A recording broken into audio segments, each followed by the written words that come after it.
मैं सदाकत साहब से सवाल करता हूं। सदाकत साहब, ये तो वाकई ये एक फैक्चुअल बात सामने आती है कि नवाज शरीफ साहब के खिलाफ अगर सजा हो तो आप कहते हैं बिल्कुल इंसाफ हुआ है, ऐसा ही होना चाहिए। लेकिन इमरान खान के खिलाफ अगर सजा हो और उनको भी जो है वो जज साहब जो है वो एक फैसला दें और सजा सुनाए, तो उस जज के खिलाफ आप लोग जिस तरह इस वक्त एहतजाज कर रहे हैं, लंदन के अंदर जो एहतजाज हुआ, जिस तरह उनकी गाड़ी के पीछे भागा गया, ऐसा तो हमने पैनमा के जज के साथ भी नहीं देखा था जो कुछ हुआ। तो दूसरे की तरफ जो है वो आप इंसाफ कहते हैं, लेकिन अपनी तरफ जब बात आए तो आप लोग कहते हैं कि ये नाइंसाफी हुई है। अच्छा मंसूर साहब, बात ये हुई थी, मैंने अपनी बात की थी मिस्कीन की, कि मिस्कीन पे कोई एफआईआर भी नहीं है और जिसको बीबी भगोड़ा कह रही हैं। नवाज शरीफ साहब एवनफील्ड जो अपार्टमेंट्स हैं उनकी आज भी उनके पास कोई रसीद नहीं है, वो चोरी के बने थे। उसका सबूत ना देने के इल्जाम में हमारा कोई कसूर नहीं है, इनकी अपनी हुकूमत थी, इन्होंने खुद कहा कि हम जनाब ये है हजूर ये जराए। अपने अपने दौर में सजा हुई, सुप्रीम कोर्ट से सजा हुई, उसके बाद उनका जो दूसरा केस था अजीजिया वाला, हाई कोर्ट से उनका केस नैब कोर्ट से सजा हुई और यहां से वो बाना मार के भागे हुए।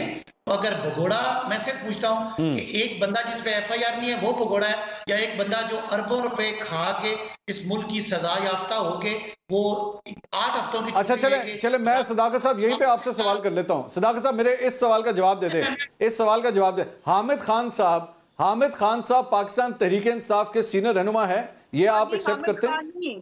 साकिब निसार भी, उसके बाद फैज हमीद भी, जनरल बाजवा भी। मुझे सवाल कर दे अजमा साहब, मुझे सवाल कर दे, जवाब ले लो ना।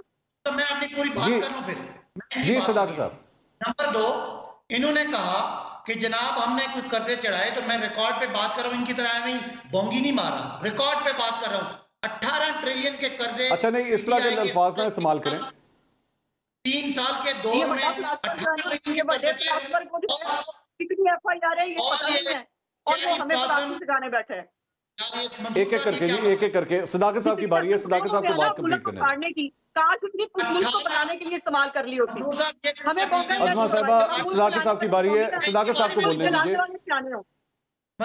अजमा साहबा, सदाकत साहब की बारी है, उनको बात कंप्लीट करने दे प्लीज। जी सदाकत उसने फिर बिलो द बेल्ट बात की, आपकी बेटे की बात करने का जवाब मिलेगा, ये नहीं होगा। मैं अजमा साहबा, मैं मौजूद हूँ ना, अजमा साहबा मैं मौजूद हूँ, मैं उनसे बात कर रहा हूँ।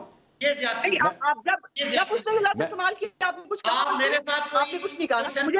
अच्छा जी, आप दोनों साइड जरा लैंग्वेज का ध्यान रखेंगे प्लीज, मेरी दोनों से रिक्वेस्ट है। मंसूर साहब आप जाती, मेरी दोनों से रिक्वेस्ट है। मेरी बारी है, मैं इनकी बारी में नहीं बोलता। इन्होंने मैं आपसे कह रहा हूं सदाकत साहब, आपकी बारी, मैं तो खुद कह रहा हूं कि आपकी बारी, आप बात कंप्लीट कीजिए। चुप करवाए ना फिर। देखिए 18 ट्रिलियन। अच्छा वो खामोश हो गई हैं, आप बोलिए, आप बोलिए। 3.5 साल में पीटीआई ने 18 ट्रिलियन के कर्जे लिए, अगर ये गलत साबित हो जाए तो मैं जिम्मेदार। और शहबाज शरीफ ने 1.5 साल में, 1 साल और 6 महीनों में 22 ट्रिलियन के कर्जे लिए। ये कर्जों का मुआवजा है, बाकी महंगाई का मैं मुआवजा कर चुका हूं। बाकी जो आपने कहा कि जज अगर इमरान खान को अपने जो गवाह वो पेश नहीं करने देता, इमरान खान के वकील बहस नहीं करते, जबकि नवाज शरीफ के केस में पूरी बहस हुई, सुप्रीम कोर्ट के बाद केस नीचे आया और नवाज शरीफ को सजा हुई, और नवाज शरीफ ने गली गली में मुझे क्यों निकाला कर निकला, वो अलग बात है कि अवाम नहीं निकली नवाज शरीफ के पीछे। इमरान खान को जब अरेस्ट किया गया तो इमरान खान को गैर कानूनी तौर पर बीबी अपनी बारी पे बोले नहीं, उस तरह तो सदाकत साहब सवाल करने दीजिए। सदाकत साहब, ये इमरान खान साहब को जब गिरफ्तार किया गया तब कितनी अवाम निकली? कितने लाख ये पूछना यार। बीबी आप अपनी थोड़ा सा सदाकत साहब में रह के अपनी बारी पे बोले। अच्छा नहीं, आपकी डिक्टेशन में नहीं बैठी, मैं मंसूर से बात कर रही हूँ, मुझे डिक्टेशन मत दो। अच्छा जी, आप मुझसे बात करें जी, दोनों मुझसे बात करें। नहीं तो मेरी आप दोनों मुझसे बात करें प्लीज, मेरी दोनों से रिक्वेस्ट है। आप दोनों बड़े अच्छे आपस में भी कॉलीग्स हैं, आप दोनों बड़े अच्छे कॉलीग्स हैं। सदाकत साहब मेरे सवाल का जवाब दीजिए जो मैंने आपसे पूछा। अब मुझे चुप कर रहे हैं, जब मैं बोलूं तो इनको चुप करें। आपके सवाल का आपका जी बेहतर आप बोलिए सदाकत साहब, आप बोलिए।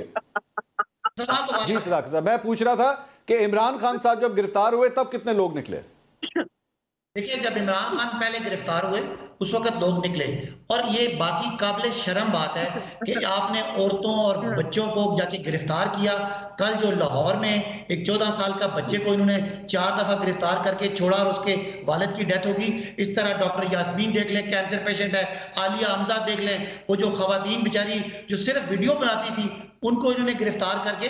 तो पाकिस्तान में इतनी फस्तायत, इतना जुल्म, इतना जो तशद्दुद हुआ लोगों पे, लोगों के घरों पे जो रेड किए, तो जाहिर है लोग उस तरह नहीं निकलते होते। ना हमने लोगों को, इमरान खान जब अंदर गए तो एक स्पॉन्टेनियस रिस्पॉन्स आया और लोग निकले।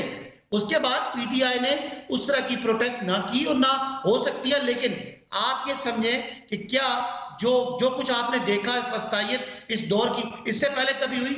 आप देख लें कि लोग 6 दफा अदालतों से निकलते हैं, रिहा होते हैं, ये फिर पकड़ लेते हैं। इनकी आप पूरी जो ये 1.5 साल का, जो 1 साल 6 महीने का जो दौर है, आप दिखा दें। मैशत की मैंने बात कर दी, इंसानी हकूक की बात कर दी, मीडिया की बात कर दी। आज 10,000 लोग गिरफ्तार हुए। हमारे दौर में तो सिर्फ बड़े बड़े चोर पकड़े गए थे। मुझे बता दें, एक कारकुन बता दें, जो आम कारकुन हो, जो कोई फैक्ट्री वाला हो, जो कोई प्रोफेशनल हो, आज कंप्यूटर साइंटिस्ट, आज डॉक्टर्स, इंजीनियर्स, दुकानदार इन्होंने पकड़े हुए। ऊपर से यहाँ आके ये उसका मजाक उड़ाते हैं। इसीलिए तो मंसूर ये इलेक्शन के लिए तैयार नहीं है। इनको पता है कुछ और ही होगा तो हम रहेंगे, वरना इलेक्शन में अवाम इनको, यानी हर लिहाज से इन्होंने पाकिस्तान की अखलाकियात, पाकिस्तान का कानून, पाकिस्तान की जमहूरी रवायात, पाकिस्तान में जो सियासी आजादियां थी, वो सारी सब करने के बाद आ गया सर, पॉइंट आ गया। अज़मा साहबा वांट्स टू आंसर। अज़मा साहबा जवाब देना चाह रही है। अब उनकी बारी है, अब उनकी बारी। ठीक, ना बिलावल, ना फजल रहमान, आज इनको इमरान खान। अज़मा साहबा की बारी जी। आ गया पॉइंट, आ गया आपका पॉइंट, आ गया सदाकत साहब। अज़मा साहबा आपकी बारी जी, प्लीज जवाब दीजिए। अल्लाह की शान ये है कि जिनके लीडर से लेकर जिनके कारकुन तक, जिसको इखलाक की अलिफ का नहीं पता, वो इखलाकियात का भाषण देगा हमें। जो कानून को मतलूब है वो कानून की अमलदारी सिखा रहे हैं हमें। कमाल बात ये है, अब ये जो सारी जिनका वावेला मचा रहे हैं ये वो खवातीन जो है वो डंडे ले लेकर जमान पार्क के बाहर, आओ तो सही, तुम्हारे साथ ये करेंगे, तुम्हारे साथ वो करेंगे, कोर्ट कमांडर हाउस में जत्था लेके जाती है, लेकिन उनको जो है औरत कार्ड खेलने उनके ऊपर, और इसको चुप करा देंगे। और ये इसीलिए तो कह रही हूँ कि ये गिद्ध है, ये सियासी गिद्ध है जो 9 मई को लोगों को इस्तेमाल किया। और उससे पहले जुडिशियल कॉम्प्लेक्स के अंदर इमरान खान की फर्दे उन्होंने पूरा मॉब लेके, और अब जो है जब लग रही है, अब उसको अंदर जाना पड़ा है। बाहर निकलो, इख्तिलाफ के दाइयों, बाहर आकर इख्तिलाफ फेस करो। वो छोटे 14 साल के बच्चे तुमसे बहादुर है, वो मत है जो इस चूहों की बजाय फंड्स पे वो है बच्चे कर रहे हैं, बराबर इलेक्शन दिलों में झुक के बैठे हो, इनकलाब लाने निकले थे। वैसा ही लीडर चूहा अंदर बैठाया गया, ये बैठ के भाषण देंगे हमें। अपनी फिक्र बनाओ, तुम्हारे साथ अच्छा, मुल्क जलाने निकले, हमें बताएंगे मुल्क जलाने हमें बताएंगे मुल्क कैसे बनाएंगे। मेरा पास बराबर इलेक्शन करने का इशू था, आज आपके बहाने ही खत्म हो गए। अब आप खुल के कह रहे हो कि हम इलेक्शन 9 दिन में नहीं करा सकते। ये है इमरान खान जेल में भी होके 14 पार्टी से मारी है। कहाँ लेके गए थे लोगों को, क्यों लेके गए थे? जीएचक्यू पे आके बताओ, पेश हो पुलिस के सामने। मुझे नहीं बोलने दिया तो तुम नहीं बोलोगे, सिंपल इज दिस। हमने दहशतगर्दों के सामने सरेंडर करना नहीं सीखा। सियासी जब तक थे मैं बन के जवाब देती थी, अब दहशतगर्दों के साथ इसी जवाब होती है, जैसी बात करोगे वैसा जवाब होगे। सिंपल। मुझे बोलने नहीं दोगे किस खेत की बुरी हो जब हुकूमत मैं अभी रिजॉल्व हो जाता है इशू। ये दहशत सिखाए। अच्छा, मेरे आप दोनों से रिक्वेस्ट, मेरा आखिरी सवाल है, मेरा आखिरी सवाल है सदाकत साहब। बात यह है कि इनकी हुकूमत के अंदर मेरी बारी में ये महसूस मुसलसल बोले हैं, मैं इनको बोलने नहीं दूंगी। Simple is this, tit for tat है। मेरी बारी में आखिरी चंक पे जो मेरी अब मैं बात कर रही थी, इसने मुझे इंटरप्ट किया है, मैं इनको बोलने नहीं दूंगी। सिंपल। आपने 1.5 साल में दिखा दिया आपकी क्या औकात है। अपने घर वालों को रियत मैं मुझे आगे भी तो सवाल करने देना, आप दोनों ही मुझे आगे सवाल करने दें। जी करें, मुझे सवाल करें मंसूर साहब, ठीक है। किया था बताओ आगे। सदाकत साहब हल तो निकलना चाहिए ना, अभी हल किस तरह निकलेगा सर? ये बात बताओ। जी जी मंसूर साहब आपकी आवाज नहीं आई। सॉरी नहीं, ये नहीं होगा। मैंने कहा सदाकत साहब हल किस तरह निकलेगा, हल भी तो निकाले ना। हाल यही है कि इलेक्शन करवाएं भाई आइन के मुताबिक। ये कौन होते हैं? नवाज शरीफ का कानून चलेगा, शहबाज का चलेगा, मुल्क का कानून चलेगा। 90 दिन में इलेक्शन कराओ और उसके बाद अगर ये जीत जाए हम इनको मान जाएंगे। इन्होंने सर्वे कराया पूरे पंजाब में, इनकी सिर्फ एक सीट है, सिर्फ एक सीट, बाकी सारी पीटीआई। ये कौन सा सर्वे है? आके 14 साल के बच्चे से कुछ सीखो। अच्छा, मैं 14 साल के बच्चे की तरफ पेट करना सीखो। 14 साल के बच्चों को लेकर नहीं आती। देखो 1.5 साल मैं पता नहीं मैं किस तरह मैं ठीक है ना, मारो दिखाओ, ठीक है ना, मारो, बताओ क्या किया 1.5 साल। 1 साल 6 महीने में। बहुत बहुत शुक्रिया, बहुत बहुत शुक्रिया अज़मा बुखारी साहबा, सदाकत अली अब्बासी साहब आपका।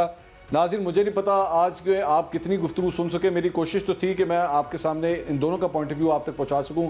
मैं खुद भी चूंकि एक दूसरी लोकेशन के अंदर मौजूद हूं, जाहिर बात है मेरी भी लिमिटेशंस हैं कि मैं किस हद तक जो है वो किसी को कह सकता हूं चुप होने के लिए, या कह सकता हूं कि आप अपनी बात कीजिए।